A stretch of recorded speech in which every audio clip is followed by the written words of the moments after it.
Hello friends, I'm still repairing this bucky. Previously I tried to weld the floor and I made a small hole big. This is the welder I tried to weld it with.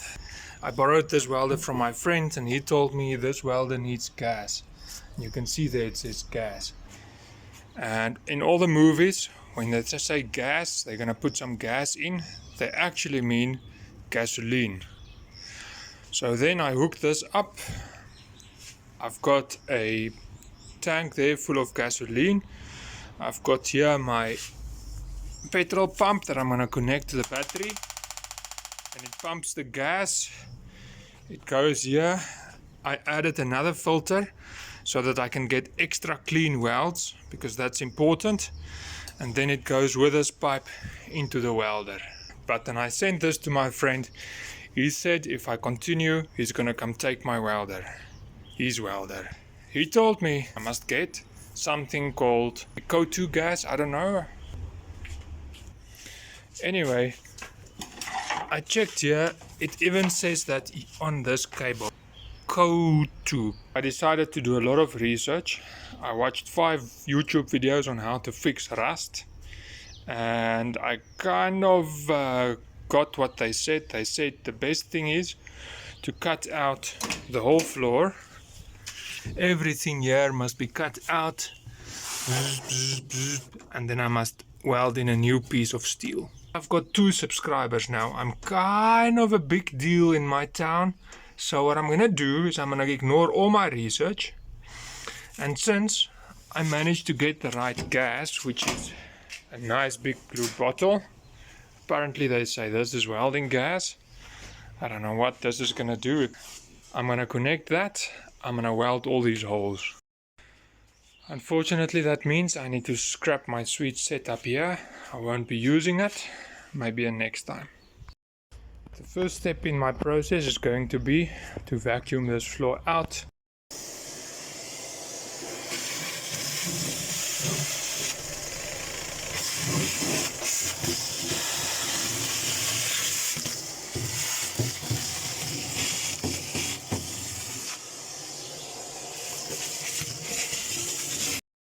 So I've completed the vacuuming. Unfortunately this vacuum is very strong. I now have 2 more holes here that I need to fix. But I'm sure it's not going to be a problem. I'll just weld them up. Now I'm going to clean all the places I'm going to weld with this Dremel tool and clean it up nicely. I just want to say I'm not sponsored by Dremel.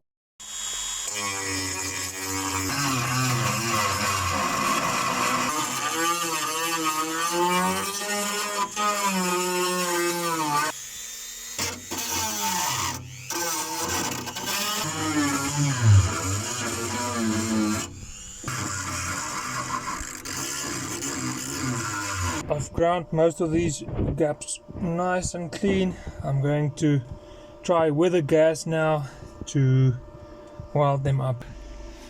I've tried left-handed, I've tried right-handed. I can't get this to work. Every time I touch it, there's another hole and another hole and another hole. So not everything went 100%.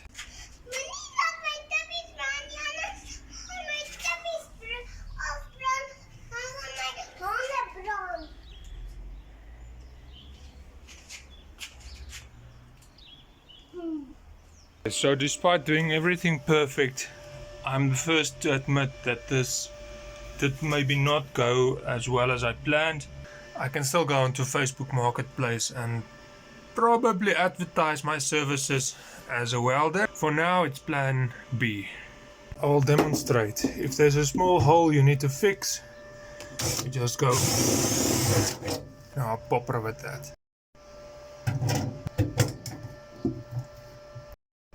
As you can see, it's now 100% fixed. I've put a few more in and it's working beautifully. I even invented this where you put a washer on top and at the bottom and then pop rivet it and then you cover more area. Unfortunately my pop rivets are done. Luckily I also have some of these self tappers. I've put them in as well. As you can see, it's working beautifully. I'm sure that'll be fine. But now I need to make another plan. Maybe plan C, because I've run out of screws. Plan C. I've seen some videos on the internet where they actually use it to close some holes in water pipes. I've now put it on the outside to create a watertight barrier. Let me show you the process. I took a piece off and then I stick it on the bottom here. You know, to do it properly is a process, but it's going to be worth it in the end. The surface here is still very rough, but that's not a problem. I'm going to fill the gaps with this contractor's acrylic. It says here it's paintable in 1 hour. So it's very important, because if you have a professional shop, time is money. You don't want to sit all day and wait for it to dry.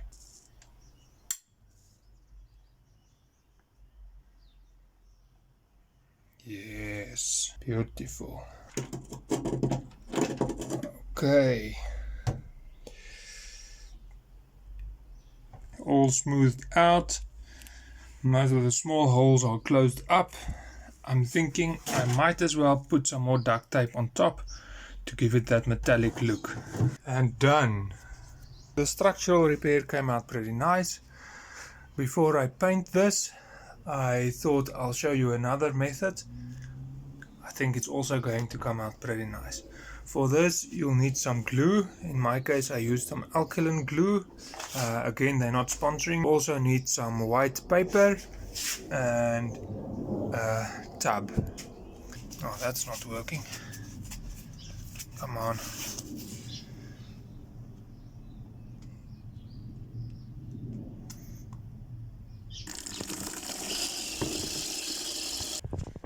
Mix that in. Now the water is starting to become murky. It means the glue is going everywhere, or maybe it's this cable that's a bit dirty. Okay, let's shake it. Take some of this papers, you put it in the water. This might be better than fiberglass, because glass, you know, glass is shatters, and you never know if someone jumps into this car, that glass in the fiberglass might shatter, and then you have a problem. But if you use paper, paper is made from wood. It doesn't shatter like glass. It's much more impact resistant. I think it's going to be 100%. Next step, we're going to position this very carefully in the bottom here.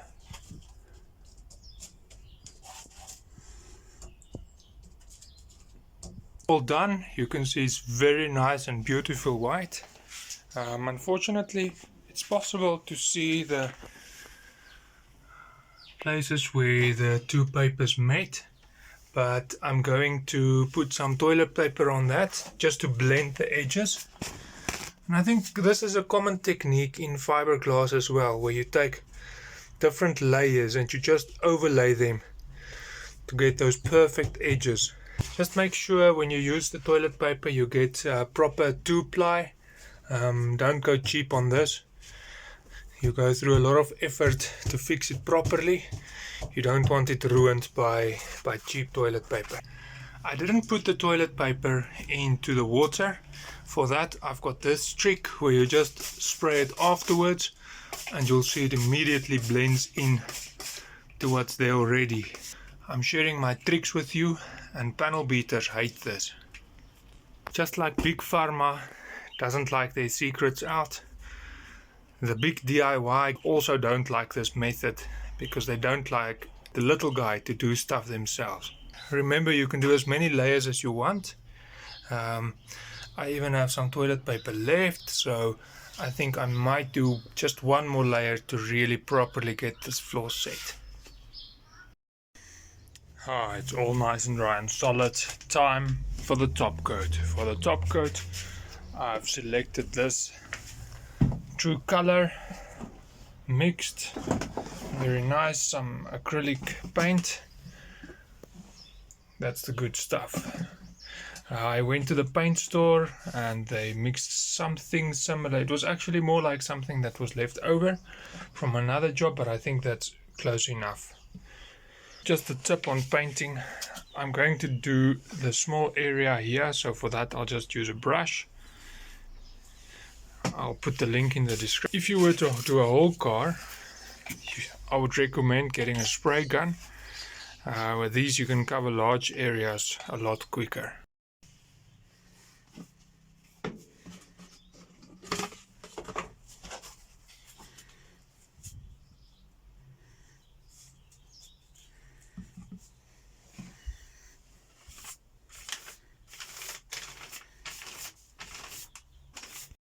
With the first coat done, you can see it's almost a perfect match to the original paint color, which I'm very happy about. This is going to look good. I'm now going to have maybe 5 beers while this dries, and then I'll do the top coat. And remember, if you put enough coats on here, it'll become smooth. Don't worry about the first few wrinkles. And if you do this professionally, remember this time you take to drink the beers, you need to book that to the customer as well, as per the OEM process. And since this is my process, this is OEM, book the full time for all those beers. Customers love it.